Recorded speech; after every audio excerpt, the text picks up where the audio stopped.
नमस्कार, आप सभी का हमारे इस ऑनलाइन प्लेटफॉर्म पे स्वागत है। मेरा नाम नीतू शाह है और पिछले 12 सालों से मैं इस हल्द्वानी शहर में इकोनॉमिक्स और पॉलिटिकल साइंस पढ़ा रही हूँ, जो कि संघ लोक सेवा आयोग के द्वारा आयोजित की जाने वाली सिविल सर्विस, उत्तराखंड अपर और lower PCS, RO ARO examination, LT और लेक्चरर, यहाँ तक कि यूजीसी नेट और जेआरएफ जैसे प्रतियोगी परीक्षाओं के लिए बहुत ज़्यादा महत्वपूर्ण होता है। आप सभी छात्रों की लंबे समय से ये मांग आ रही थी कि मैम हम इकोनॉमिक्स और पॉलिटिकल साइंस ऑनलाइन पढ़ना चाहते हैं। इस मांग को ध्यान में रखते हुए हमारे द्वारा आपके लिए ये ऑनलाइन सीरीज शुरू की जा रही है। इस ऑनलाइन सीरीज में आपको इकोनॉमिक्स और पॉलिटिकल साइंस जो है पीसीएस और एलटी और लेक्चरर दोनों के लिए पढ़ने को मिल जाएगा। तो हमारी डेमो वीडियो होगी वो इकोनॉमिक्स में जो नेशनल इनकम अकाउंटिंग है उसमें जो जीडीपी जैसा जो टॉपिक है उसके ऊपर होगी। जैसा कि आपने सुना भी होगा कि भारत आज जीडीपी में विश्व का चौथा सबसे बड़ा देश है। एक्चुअल जो जीडीपी है वो नॉमिनल जीडीपी है ना।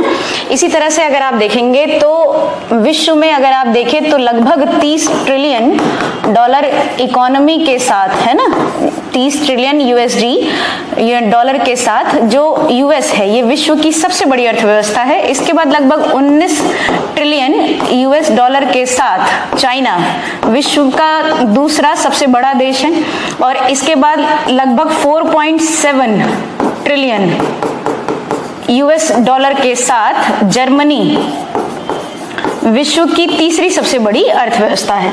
भारत की आज जो अर्थव्यवस्था है वो है 4.187 ट्रिलियन यूएस डॉलर की। तो इस तरह से भारत जो है आज विश्व का चौथा सबसे बड़ा देश बन गया है।